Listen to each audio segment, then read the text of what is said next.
Davis, West Virginia, the 17th annual BlackWater 100. From across the nation, over 1,000 off-road racers have come to Davis, West Virginia to compete in America's toughest race. From the factory teams come such stars as four-time BlackWater winner KTM's Mark Hyde. From California, the Desert Fox, Larry Rossler.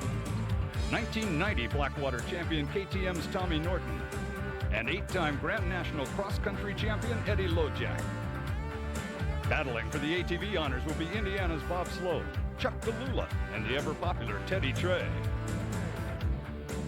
The BlackWater 100 is brought to you by the KO Corporation, Sole Agents for Yokohama Tires, and EK Chain, and also by KTM Motorcycles, fun in motion.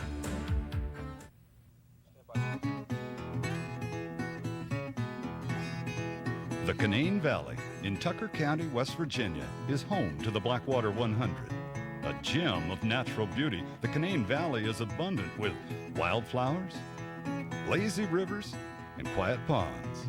The thick forests and old barns echo the region's history of forestry and mining. With such natural beauty, the region hasn't gone undiscovered. Tourists have many recreational opportunities, like the Canaan State Park, with great swimming, golf, and a beautiful resort set in an idyllic setting. Small-town life is part of the wealth of the region. A perfect example of small-town culture is the town of Davis, nestled next to the BlackWater River. For the past 17 years, the town of 800 has shown what great West Virginia hospitality is to the world. Race week starts out like any other in Davis. But by midweek, racers and fans start to arrive. And by Friday, all roads lead to BlackWater, and Davis swells to more than 30,000 fans. This year, the town government put the race, which traditionally ran through the center of Davis, just outside of town, the river, where most fans make camp for the weekend near the start-finish line. Downtown still retains the carnival-like atmosphere. People have a great time.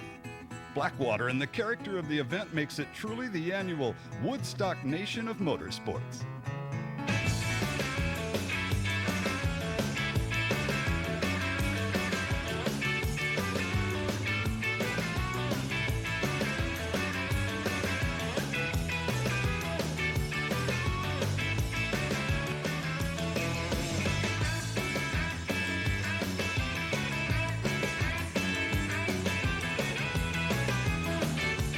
Bruce Flanders, along with Joe Colombero, will be bringing you all the action in this year's exciting BlackWater 100. And Joe, it hasn't rained much this year.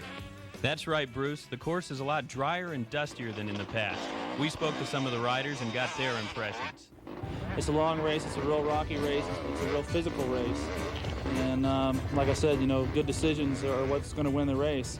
This is probably dustier than it's been in past years. Yeah, you know, I think the BlackWater's always been rocky. I think it's just so dry and dusty this year is what makes the difference. You know, you can't really see the trail in front of you, so you're going to have to kind of watch the pace you set and not clip any rocks and get off hard, you know. Basically a fast race this year with a lot of rock. There's only one major hill climb, and the 93 river crossing is probably only a foot deep, so there really is no mud or water to get stuck in and drown your bike out. This year we're going to have all the river crossings, but they're considerably down from what they used to be because of lack of rain. It's not rained here in probably a month and a half, and there's not going to be a whole lot of mud out there, but they sure put a lot of rock in it this year for us, so it's going to be definitely rocky and very, very dusty. This is the dustiest track that we've run in 5 years of racing. Another issue surrounding the race this year is the land use. The Canaan Valley has 363 days of the year of unsupervised use for campers, mountain bikes, motorcycles, and ATVs. However, the BlackWater, which is a supervised use of the valley and only one weekend a year, has gotten all of the blame. I've spent a lot of time in West Virginia because I used to live here for a while, and I've come down here play riding. And you come down later in the year, and a lot of the places where we've ridden, you can't tell we've been there. And I think if the environmentalists try to choke us off too much, you take, you know, and put such a large number of people in a small area, you're going to tear it up. Where if they let us have some area, we can get out and, you know, you don't cause much damage.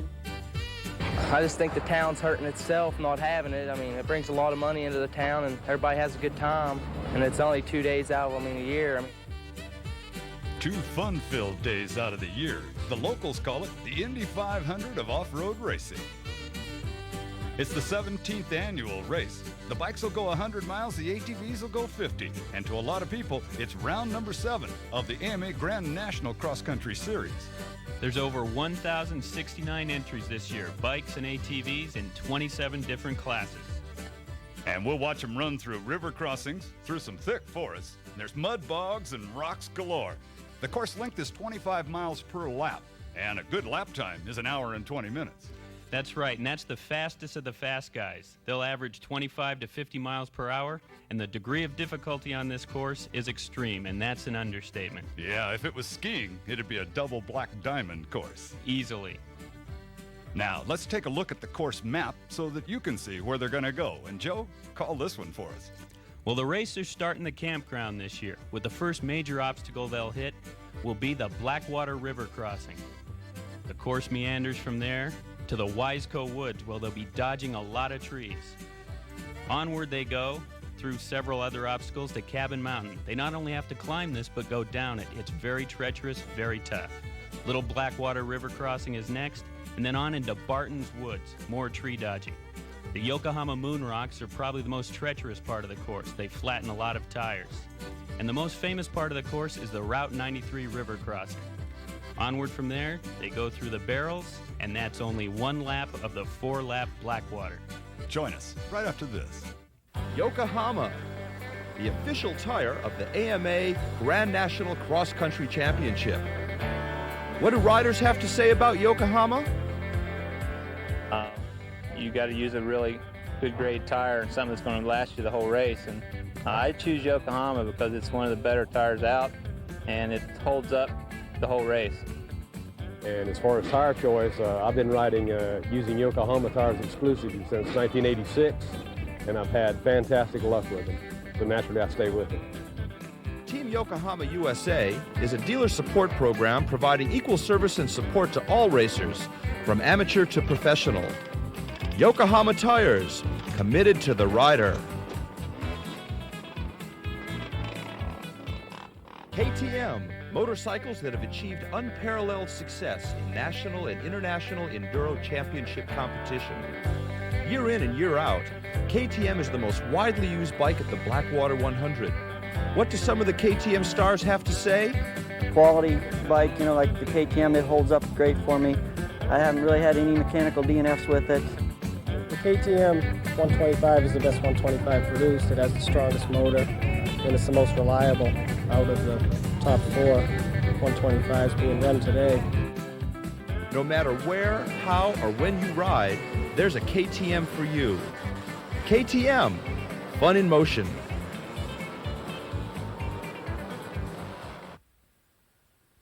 EK Chain, with strength and performance, it powers the pros. Like ATV national champion Chuck DeLulo, he won't use anything else. The BlackWater is grueling on equipment. You know, you got to have good equipment, and I insist on EK chains because they work real well. You know, and they never had a problem with them at all. Jeff Russell, the newly crowned 1991 AMA National Enduro Champion, rides hard and relies on EK chain. Not only at BlackWater with the rocks and everything, EK chain, I have no problems with it. It's durable, and it's leading me in the national enduro standings right now.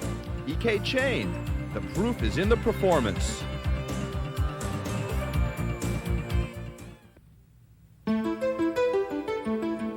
Welcome back to the BlackWater 100. The ATV race is brought to you by Wiseco High Performance Pistons, designed to increase the life of your motorcycle or ATV. We're rapidly approaching start time. You can see the officials moving the ATVs to the staging area right now. Weather-wise, it's 81 degrees but feels warmer. The humidity is 75%. Winds 10 miles an hour out of the southeast. The chance of rain, the weatherman says 35%. If it does rain, that'd change this racetrack, Joe. Oh boy, it sure would. The riders will be going 2 loops of 25 miles each for a total of 50 miles. The fast guys will do the loops in about 1 hour and 20 minutes, averaging 15 to 45 miles per hour. In 14 classes, 518 total entries. Well, that's a bunch. And they're riding on Hondas, Suzukis, Yamahas, and Polaris. 250's about the smallest. There's 350s and big 500s. And even some of the locals have brought out their farm utility ATVs to run up against the full factory race machines with their 6-speed transmissions. The trick ones, liquid cooled and disc brakes. Coombs started the utility class about 4 years ago. It's been very popular. Well, it would be with the locals. You don't have to go out and buy a full factory race machine to compete. They're on their way to the starting line, but I think she gets off before the flag turns green. Let's take a look at some of the competitors. This is Teddy Trey, one of the most popular riders on the circuit. Number 31, his hometown is Frederick, Maryland, and he's sponsored by Fast Forward Racing. We asked Ted what he thinks about on the starting line. My hair stands up my arms. I get psyched. I scream a lot. I holler a lot. I try to keep them. I've been high on this race for the last 2 weeks, for sure, maybe longer than that. Another one of the tough competitors is out of Martinsville, Indiana. That's 35-year-old Bob Sloan, number 2 on the Honda, sponsored by Duncan Racing, JP Racing, and Tsubaki Chain. And we asked Bob, what about the starting order? This year there was 55 pre-entries in the A class, and they've got a bucket that you just reach in and draw a number out of, and that determines where you start. So it's not because, like, I'm number 2, I get the best spot on the line. I could have drew the 55th number out of there, but I just got lucky and got number 4. One of the toughest competitors is national number 1 out of St. Mary's, Pennsylvania, Chuck DeLulo. He's sponsored by EK Chain and Fox Racewear. Boy, he can get around this race course. And another tough competitor is Honda-mounted Rick Madison. He hails out of St. Louis, Missouri, and is sponsored by Midwest Performance and Gear Racewear. He'll be riding on the number 4 Honda today. Countdown to the start. It's getting close, and they're getting edgy. All the safety equipment is in place, firing up the engines and getting ready for the big one. That's right, Bruce. Our starter today is Russ Bennett. He's been officiating this race ever since anyone can remember, and he has a tough job. All right, get ready. The first round, and we're underway with 3 of them. The riders go off in 10-second intervals, and the end of the race, that time is adjusted to determine the winner. Now, everybody gets to choose their own safety equipment and the way they outfit their vehicle, including tire choice. And boy, there's a wide variety there. Yes, there's even some tire manufacturers that name their tires the BlackWater. Look at that one. That one's cut like a tractor pull mud bogger or something. Yeah, they have to get traction through the mud, and there's all kinds of decorative wear to be spotted on the course, as you can see. 10 seconds apart. Here they come, waves of them on their way out into the West Virginia woods. Over 500 riders. Look at that lineup. Luck of the draw determines your starting position, as we mentioned a little while ago, and you could be a real fast guy and be stuck in traffic right away. Well, that's true. The top riders get in the first couple of rows, but as was stated earlier, there was 55 pre-entries that get those first rows. And here we are at the first of the water crossings. It looks calm right now, doesn't it? That's right, Bruce. It's unusually calm. Usually this river is much deeper. The spectators build a dam. They're very hyped up, waiting for those first racers to come through. Well, it's not going to be long. In fact, just about now you can hear the first one approaching the water. And it looks like it's going to be Bob Sloan, the 1989 national champion. He'd probably really like to win that championship back this year.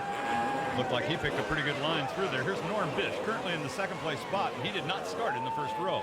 You'll notice that the smart guys don't bonsai through this. They kind of pick a good line, they make sure they don't drown out the bike, and they keep going. Robert Schlosson, who started 10th, is the third one to the first water crossing. Listen to those spectators get hyped up. They just love this obstacle. What's he trying to do, keep one boot dry? He's just making sure he doesn't drown out by keeping his weight back on the bike and the carburetor out of the water. Now you're seeing what the BlackWater is about. This is kind of the action that you're going to see a lot of today. And this obstacle creates a bottleneck later on. It's already starting. They pile up. Guys get stuck. The first guys who got through were the lucky ones. And now the spectators begin to add their help to it. Sometimes it's help anyway. The spectators help a lot out on the course. We call it active spectators. They jump in, they yank the bikes up the hills. Sometimes they'll point out a good line. More often they'll point out a bad line just so they can see you crash or drown out. I can imagine them doing that. Okay, they got him through. Now look at this, the way it is bottled up, as we're getting a bunch of them here. It'll get much worse later on. This is still the first couple of riders coming through. I imagine we haven't had 50 guys through yet. I just watched one of those industrial strength ATVs go by, and there's some factory race machines that haven't made it across. Yeah, oh, there's some spectator involvement. You can see these guys. They'll lead you to some of the worst lines, and then they'll pull your bike right out and laugh at you and get you back on the course.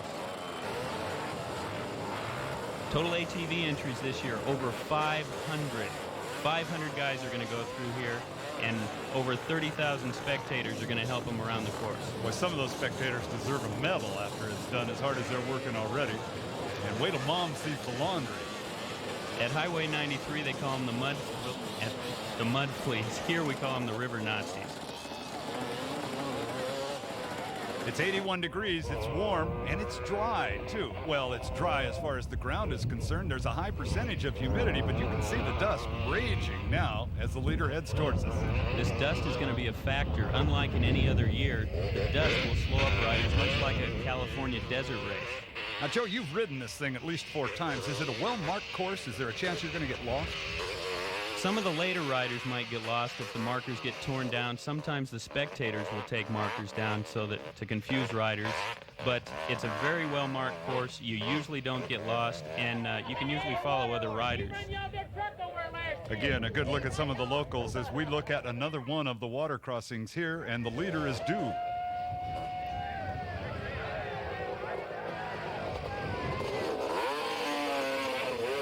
Wow, that was quite a drop. He handled that very well. That's Bob Sloan. Interesting thing about Sloan, he also races on a two-wheeler, a Honda, in the cross-country series. Roy Daines, he's moved up. Yeah, the Clarksville, Indiana rider who handles the second water crossing quite well, but I can see where that's going to get quite wet on the exit side. Very much like the first water crossing. Daines won this event in 1989. Here's Rick Madison. You met him earlier. The St. Louis, Missouri rider is in trouble there. We'll see a lot more of that later on. Madison's an excellent rider. I'm surprised that happened to him.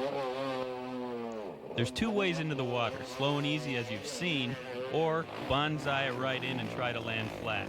Oh, that was an amazing entry, and it worked well.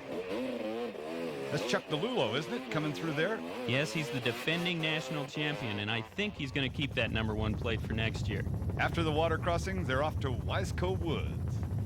Yeah, the woods can be very tough on an ATV because they're a lot wider than a motorcycle. Sloan still has the lead, and he's handling this excellently. Boy, and you can see how dry it is in this section of the racetrack. You are going to be eating a lot of dust before the day is done. That's true. Usually in the BlackWater, the guys are covered with mud by now. Instead, we see them covered by dust. One of the hazards in these rocky sections is the chain rides so low on an ATV. The rocks can knock it off, bend a sprocket, and that takes a lot of guys out of the race. Yeah, it can end your day, which might have just happened right here to Chuck DeLulo. Let's take a look. He's jumping off the bike. Yes, he tossed a chain. Just like we were saying, it can happen to anybody, even the national champion. It's got to be a disheartening thing to happen this early in the event. Hasn't even completed a first loop. Am I? How about the dust? The spectators are helping him out, but how much help can you get with a broken chain? Let's take a look back. Watch the rear end as it lands right about here. See where the sprocket cased on that second rock? That probably bent the sprocket and tossed the chain, or it just chunked the chain right off. Well, the spectators try to help, but I don't know if they've got spare parts that are going to put him back out there. You see from his helmet, he's got number 39. That was his starting position. He moved up real fast. It's too bad he's out of it. Yeah, now Chuck DeLulo just becomes another one of the spectators, although with the safety helmet on. Next up is Moon Rocks, right? That's right. The Moon Rocks are very treacherous. You'll see that they can bite your ankles, they hurt your wrist, hurt your shoulders, they flatten tires, and they toss chains. Very tough to go through and real painful. It's the most hated section of the course. Well, I can see why. There goes another one of those industrial strength ones going by. Yeah, the utility class is popular. You can see there is still some mud in some sections of the course. There's even a guy stuck. Whoa! That looked like me. All right, here we come. This is the part that it just flat amazes me. The Route 93 river crossing, and they're here by the thousands to watch it happen. That's right. They get almost 20,000 people here. It's by a bridge on Highway 93, and you'll see when the riders come through. This is a little pre-activity happening here. The riders aren't due yet for another moment. We thought we'd show you what the locals do to warm up the riverbank. I've never seen it done in a truck. First guy through, and he makes it up and over. Oh, he made that look easy. You'll watch the spectators will actually grab the bikes and pull them over, then go down and grab the riders. And then wet down the bank to make it tougher on the next guy. That's right, it's a clay bank, so the wetter it gets, the slipperier it gets. And this kind of action goes on at 93 all day long. If you give it a good try, they're going to help you, right? Always. But they want a good try. If you don't give it a good try, they'll scorn you and pelt you with beer cans and insults. All right, now we can see how slippery it's starting to get, as a total of about 8 or 10 people can't get him any further up the side of the bank. He's got a flat tire, that's his major problem, but you see the chain gangers, as we call them, the section of the mud fleas that help guys over, formed a group, pulled them over the top. That's 500 pounds of bike and rider they got up. All right, now this is the cautious approach, or at least it looks like it so far. It's the smart approach. You see this spectator is telling him the hot route up the bank. It may be the hot route, it may be the way to an easy crash. Well, it looks like it's a tough thing to even negotiate there with your hiking boots on. All right, here we go. Let's see how this one goes.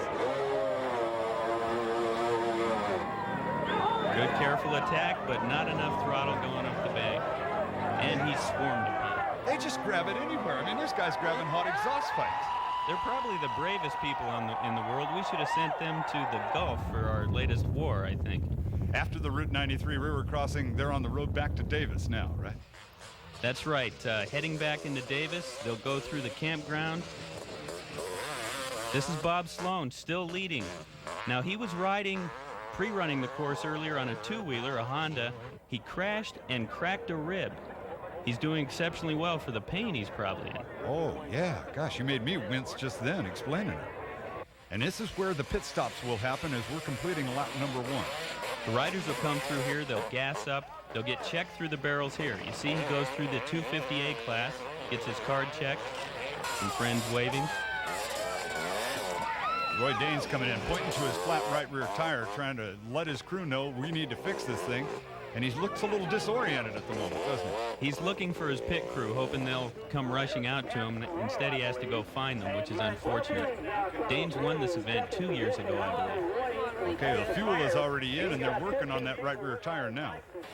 Pit stop's very important. If he can get that tire fixed and out, he can maintain his second place position. Ricky Madison now, and they look like they're getting ready to do a tire on him too, but I didn't see a flat. No, it must be, because they're just going to set it up and go for something on the right side. The course is treacherous. It eats up bikes. Here comes the fuel load in a quick dump can. I don't know if they're changing a tire or if they're just checking to see if the skid plate's intact, the sprocket, and the chain. Yeah, he's going for a fresh pair of goggles. Let's see what else he communicates to the crew. He's got a very dedicated crew. That's a group of his friends. A good pit crew will give you water, fresh pair of goggles, clean pair of gloves. The gloves get real slippery when they get muddied up. Boy, this rider is exhausted right here. I mean, they just dumped some cold water on him to try and revive him. That's only after one loop. It's a very hot race today. The white flag, one more lap to go. You betcha. Right. One more to go. He sounds like he's loving it that there's one more to go. This is the Hawaiian Ironman event of ATV racing. Just to finish, it's an honor. So these guys are going to be tired. Through the checkpoint they go, and they're off on their last loop. It's Bob Sloan in front, Rick Madison in second, Roy Danes in third, Ted Trey in the fourth place spot. And we're coming back to the BlackWater 100 after this short break.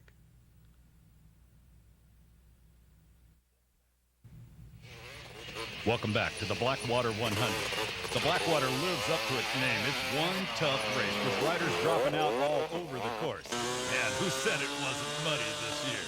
This is the final grueling lap around this track, and that guy has got some serious problems here. Water crossing once again, and we talked to Roy Danes. We asked Roy, what does it take to become a winner here? I think it's going to take a lot of flat out flying, bonsai type riding, just more or less a berserk type rider to do well today, not to get caught up in any dust, to stay out in front, but to ride really smart and to always be in control. Well, in control is Bob Sloan, who is the race leader and headed towards the finish line right now, and he can definitely move that ATV across rough terrain on his way to the checkered flag. Sloan tore it up and he took the victory. Madison is being towed across for second. Is that legal? In this case it is. Dave Coombs, the promoter, said it would be okay short of putting in a pickup truck. And there is Ted Trey, third place, already giving quotes to the press. Nice ride for him. Fourth place in the event went to that guy, Roy Daines. And we got our chance right away to talk with Ted Trey. Oh, man, I'll tell you what, I come to the 93 River Crossing with a flat tire, no chance of getting up that hill. I handed my bike over. They drug me up the hill, and within a couple minutes, my bike was up there. I was getting smacked in the back, and I was gone. So I had to take my hat off to all the fans out there at the 93 River Crossing, because without them, I wouldn't even stood a chance.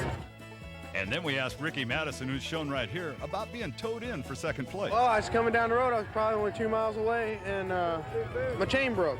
I'm like, just pulled over. I'm like, I can't believe it. A couple guys had me sitting there. I said, you guys got a tow rope? They said, sure. So they towed me on in.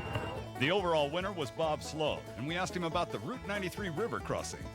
Well, the first time I come through there, I couldn't even see. The fans was kicking water on me and throwing mud at me, and I couldn't even see. I just held it open and luckily made it over the top. I don't know about luck. That man can really put an ATV around this off-road course, and he can spray that champagne, too. Save a little bit.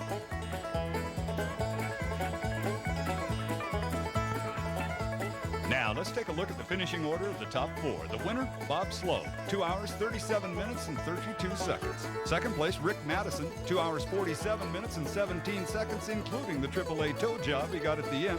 Third place and fourth place, close together. Ted Trey, 2:51.02, and Roy Daines, 2:51.35. The two-wheelers come up next in the BlackWater 100 after this.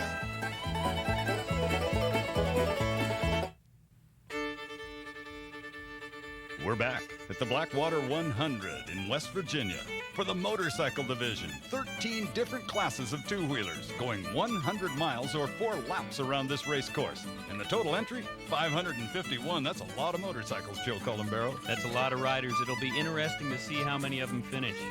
They'll be riding all brands of bikes, from cross-country machines to enduro bikes, with engines ranging from 125cc two-strokes to the big 600cc four-stroke of Scott Summers. And they'll use deep mud knobby tires because even though it's dry and dusty, there's still a lot of mud on the course. And it's just about start time. You can feel the anticipation in the air. One of the favorites is Mark Hyde, a 4-time winner. KTM mounted out of Pataskala, Ohio, and sponsored by Yoko Racewear and Metzler Tires. And I'll bet that he's going to burn a few of those Metzler tires to the ground today. We asked him how he does so well here at this race course. I think it just really suits my style of riding. Over the years, I've never been a really fast rider, but I'm a pretty good technical rider. And it seems like I make a lot of the right decisions when they need to be made. You know, you come up on something and there's like 50 bikes buried in the bog, and you know, which way do you go? And I just seem to have a knack for just picking that right spot. Now here's the returning 1990 winner, Tommy Norton, out of Norfolk, Massachusetts, mounted on a KTM, shod on Metzler tires, and he uses Arai helmets too. We asked Tommy, who by the way won this event on a 125, what's it like to return as a winner? Feels good, you know, knowing that I won last year, but you know, anybody can win this race, and there's been many, many winners, but there have been repeat winners. And this year it's going to be difficult with the dust, unlike in any of the other BlackWaters that I've ridden where it was all mud. And anything goes here, where bike problems and rider problems usually knock out a good percentage of the top riders. The legend and esteem of the BlackWater attracts literally every top cross-country professional in the United States. Like, for instance, 8-time national champion Eddie Lojak. 3-time Baja 1000 winner Larry Rossler chats with his teammate Terry Cunningham. And she likes Scott Summers riding on the 4-stroke bike. KTM Scott Plessinger is back. And ISDE medalist and KTM president Rod Bush drew a front row number. Lucky guy. You know, I think in the 5 years I raced this event, the best number I ever drew was number 80. And I'll bet that those river crossings were plenty wet by the time you got there. They can be pretty packed up, too. It can be like the LA freeway at rush hour.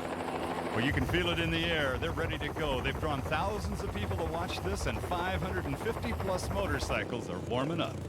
Top pros to weekend amateurs are all entered in this event. There's the starter, Mr. Bennett, once again, bringing the first row up. Now, with the motorcycles, they start, what, 5 in a time? 5 in a row, 10 seconds apart, just like the ATVs. Well, and it gets very exciting. Yeah, you wouldn't want to get messed up here and get in with the wrong row at all. No, if you stall your bike or foul a plug, they're just going to kick you out of the way and run you over. Get our camera out of the way. Okay, well, we'll get over here to the side and watch it close. They're ready now. Here comes the flag. Boy, they get away from this place in a hurry. And it looks like Rod Bush right there takes over the lead in this group. KTM's president, he's got a great job and he can ride too. It's not fair. This part of the race course, honestly, just about anybody can do it. But tell me, when do the butterflies die? Well, for me, the butterflies never die. But I imagine real good riders, the top guys, they just forget about it and get down to business. Sure, Dad's going to like that video camera when he brings it home with all the dirt in it. There's Team Green's Kurt Huff in second place. Rod Bush, by the way, has got 8 top 10 finishes in the BlackWater, so he's no rookie at this. Here he comes through the first river crossing. Both feet down, being real careful. Doesn't want to fall over and drown out. There's Kurt Huff out of Indianapolis, Indiana. He's doing pretty well, too, in this early stage. They're being real careful. Huff is trying to catch Bush, and he's going to probably close in on him. Well, the Kawasaki guys brought a lot of talent here. Kawasaki wants to win this race real bad. I don't think they ever have. Interesting, the different lines people are picking through that part of the river there. This first obstacle eats up a lot of people. It cost Scott Summers the race, I believe, in 1989. And now there's getting to be some serious traffic. Got Scott Plessinger out of Hamilton, Ohio, always a strong runner in an off-road race like this. Yamaha mounted, he's doing real well. Oh! That guy's imitating my riding style. Here we get a bird's eye view of the course from a helmet-mounted camera. You can see how dusty it is when you get out of the water crossings. Yeah, and I don't think our camera's going to stay very clean for very long. Look at those rocks. They can really hurt. They beat up your wrists, they beat up your ankles, and again, they flatten the tires and toss the chains. Now, there's Huff again right now from the overhead shot. He's really making some time right now, in fact, in the lead. He is flying over this dry course. Second of the water crossings here. Now this is the one with the big ledge drop off. Let's see how the motorcycles handle it. Ooh, that was an interesting entry from Mr. Huff. Very nice. Very well done. Yeah, I gave that about a 99. If I could do that, I'd race this again. Now we're back into where it's quite dry, even though the percentage chance of rain seems to be getting a little bit heavier as there's some gray clouds moving in. This is part of the downhill on Cabin Mountain, and the excited spectators look on. Yeah, he cares too, doesn't he? Boy, this downhill is radical. Very rocky, and when it's raining, it gets very slippery, very snotty. Oh, sure. Let me help you right into the camera. They'll love this shot. Hazardous duty as a cameraman. Here comes Scott Summers, the Sportsman of the Year in AMA racing before. He went smoothly through there. Very smoothly. Summers started way back, and he seems to be moving up well. You know, I don't think the camera angle shows how steep this hill really is. No, it really couldn't. It's very steep, very tough. And now we're into the part where you want to cut off about an inch off of each end of the handlebars, too. Yeah, you can see how pretty this West Virginia landscape is. It's actually a real pleasure just to trail ride through here. The race is more fun because of that. Very smooth section now. This is where a rider would rest pretty much. Try to regain his energy for the tougher sections coming up later. And one of those tougher sections is the Highway 93 River Crossing. And the spectators are here by the thousands, so let's watch along with them.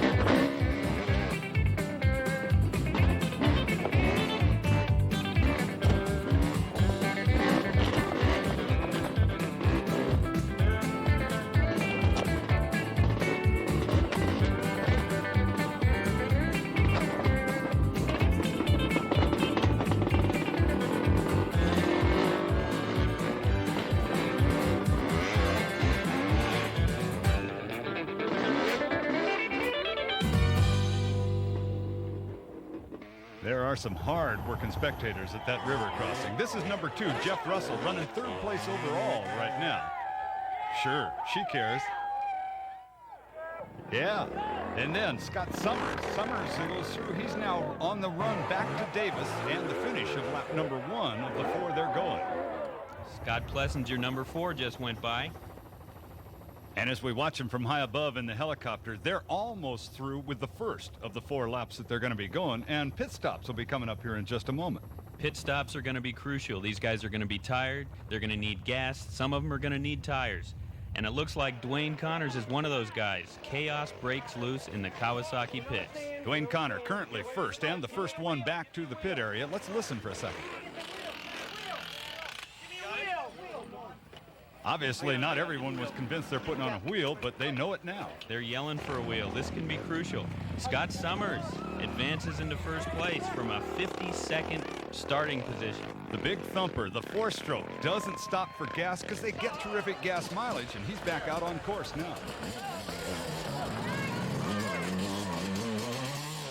Well, that KTM pit been busy here. You saw the water bottle once again on another one of those riders. And on a dry day like this, oh, here's Dwayne Connor getting back into it with the new rear wheel in, fires it up, and he's back underway. He's hot on the gas. He's leading the points chase in the cross-country series, but he has yet to win an overall. He's got a string of second places. He'd sure like to win this one. And he nearly missed the checkpoint completely and headed off the wrong direction. That wouldn't help him win the race now, would it? Watching the fuel dump can, there's a good look at the water bottle on somebody's back as they get underway. They're trying to keep these guys cool so they don't overheat. Scoring. Boy, that's a job I wouldn't like to trade places with. Especially with 550 guys on the course. Mark Hyde, currently in the 5th place spot. In fact, that is our 5th rider through now. Yeah, and we're looking for number 6. We have Tommy Norton, the 1990 winner, the first rider to ever win this race on a 125. And one of the pre-race favorites, Eddie Lojak, has become a spectator. We asked him why. Mark Hyde caught up to me, and we usually ride the BlackWater together the first couple laps if we can. And he caught up to me, and me and him were just pacing, and we was reeling some guys in. We moved up to like 3rd and 4th place. And I was just going down a fast road, and Mark was behind me, and I just wasn't really going fast, but just sort of got kicked a little bit sideways, and I pulled my leg out and just twisted my knee, you know. Let's take a look at the leaderboard. Summers is in front of it, Plessinger 2nd, Connors holds down 3rd, and Jeff Russell is in the 4th place spot. But it's early. Just 1 lap in the books. We're working lap 2. Looks like Scott Summers is consolidating his lead as he pulls away on the big 600cc 4-stroke Honda. And here's Glenn Connors getting it in way over the axles. Oh, this is not good. No, we've lost all of our momentum. We'll pick it back up, though, like a pro. That's why he's leading the cross-country points chase.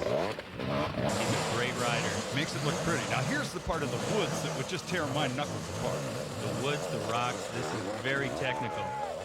Even some of the best riders in the world have trouble with this section of the course, with the whole course, in fact. Just look at Mark Hyde. Here he comes. He never wears goggles. It's a funny thing. He usually wears big glasses. Well, he can sure pick his way through the rocks and the trees. He's won this 4 times, and for good reason. He's a great rider. All right, we're headed to a wet section. Here we are, once again in front of the thousands of spectators in West Virginia. Connor goes through, and now another Kawasaki rider. Oops, he's not as lucky. Ooh, that hurt. That hurt. Scott Summers. 2 laps down. Scott Summers with the thirsty motorcycle, getting a quick dump can of fuel at the pit stop, fresh goggles, and some cold water on the back of his neck. He's finished in the top 5 several times in this race, but he's never won it. He'd really like to take this one today. Through the checkpoint and on for another lap now. And Hyde is in 2nd, doing great. Look at that face. There's a good shot of those glasses that he's wearing, too, that you were mentioning earlier, and he's having them cleaned right now as they're fueled. Let's listen. Scott Summers out front. Dwayne's 2 minutes in front of you. Well, now he's up to speed. He broke out. And he knows Plessinger is broke down. There's Dave Coombs cooling off, and we'll be right back after this. Yokohama, the official tire of the AMA Grand National Cross Country Championship. What do riders have to say about Yokohama? You got to use a really good grade tire and something that's going to last you the whole race. And I choose Yokohama because it's one of the better tires out, and it holds up the whole race. And as far as tire choice, I've been riding using Yokohama tires exclusively since 1986, and I've had fantastic luck with them. So naturally, I stay with it.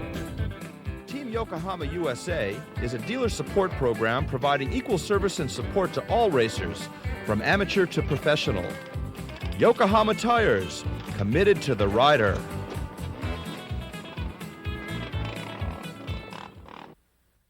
KTM, motorcycles that have achieved unparalleled success in national and international enduro championship competition.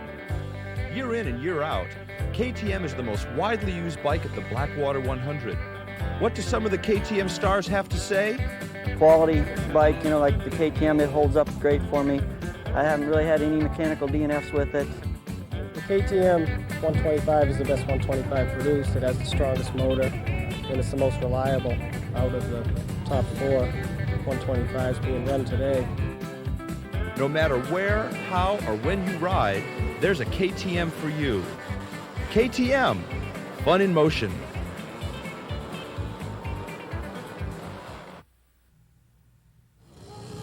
Welcome back to the closing stages of the BlackWater 100. That's the leader coming at you right now. Number 1N, Scott Summers on the 4-stroke Honda. And he looks a little tired as he negotiates that water crossing, but he is 3 minutes in front of Dwayne Connors and in the lead of this event coming out of the river right there. His hometown, Petersburg, Kentucky. He's sponsored by Honda Line, rides a Honda, and Oakley Goggles and Bridgestone also helping. We asked him, what's so tough about winning this event? Probably just because of how grueling it is. It's a long race, it's a real rocky race, it's a real physical race. And like I said, you know, good decisions are what's going to win the race. Now we're out in the woods in the tough section once again, Joe. And Dwayne Connors, he's second at mile 7 checkpoint, going fast, riding hard.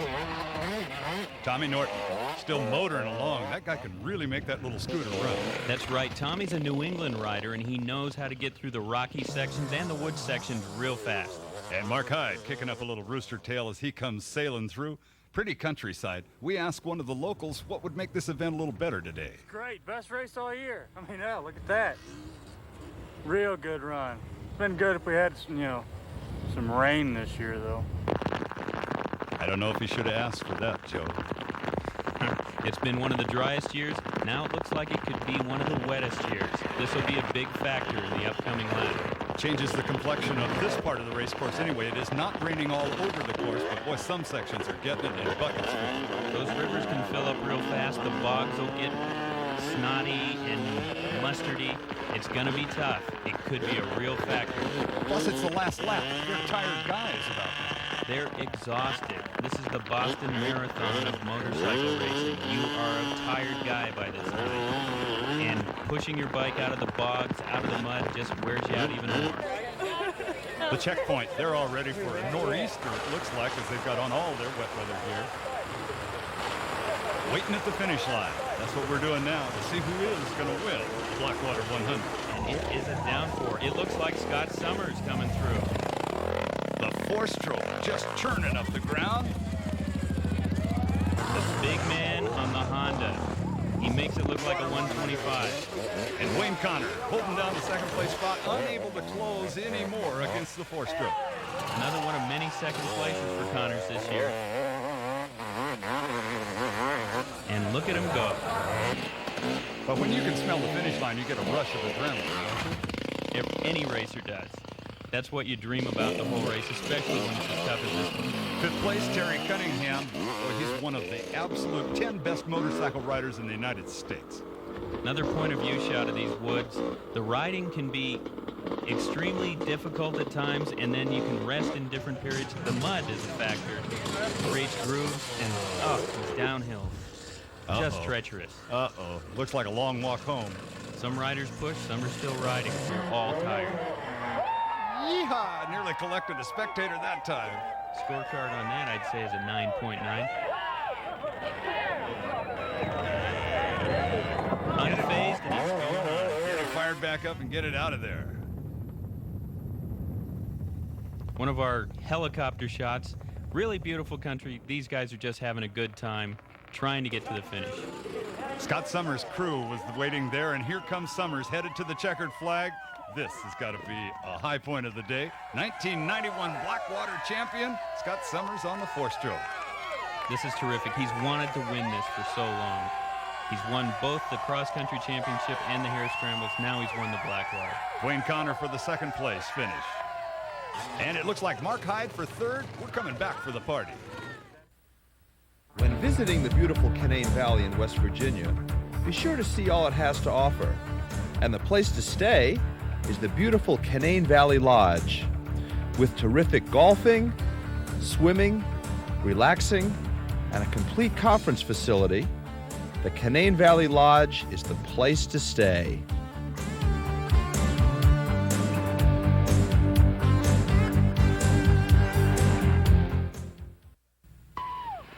Welcome back to the Blackwater 100. Look out, Fleck. We've got about another 150 or 200 motorcycles to finish, but let's talk with third-place finisher Mark Hyde and see how he adapted to today's conditions. Basically, I really had to adapt to the first part, you know, because that's not my style. And I was really surprised to be doing as well as I was doing. I was just hanging in there. And then when that rain came, I was like so pumped, you know. I was like, well, I was dead until that. And then it started raining, I got all energized, and it's like, man, let's go racing. Let's go a couple more laps, was I thought. Sure, a couple more laps. Dwayne Connors finished in the second place spot, and there's a look at him in one of the water crossings. Let's find out how his race was for him. I was pretty confident going into the race. It was kind of dusty. I didn't like that. I knew I had to be careful, but I picked number 12, which was a good number, and I got out front pretty quick and then got a flat tire. Had to stop and change it at the end of the first lap, and that didn't hold me back too bad, but I think I finished the best I could have. The race winner, Scott Summers, the first man to ever win it on a four-stroke, thumped it on home after several years of trying. How did it feel to win the Blackwater 100? This is like one of the few races in the series that I haven't won yet, and I've raced this race for probably 5 years and always had bad luck, so I'm really happy to win the Blackwater. It's probably the most prestigious in the series, so it feels great. The 17th annual Blackwater 100 is now history. Scott Summers took 4 hours, 39 minutes, and 56 seconds to wear down the competition and win it. Dwayne Connor was second, time of 4 hours, 46:31. Mark Hyde third at 5 hours, 1 minute and 33 seconds. And Doug Blackwell rounded out the top four, just 4 minutes back of him. An impressive ride, Joe Columbaro, the whole weekend. Very impressive. A lot of good riders out there. They look like they had a lot of fun, and they're really tired. You can bet on that. You know, Bruce, anybody who finishes this race can be proud because it's a really tough race. It's the toughest race in America. And as our top three finishers receive the accolades of the crowd, we'd like to congratulate all of the riders in this year's race and thank the Coombs family from the town of Davis, West Virginia for their fine hospitality.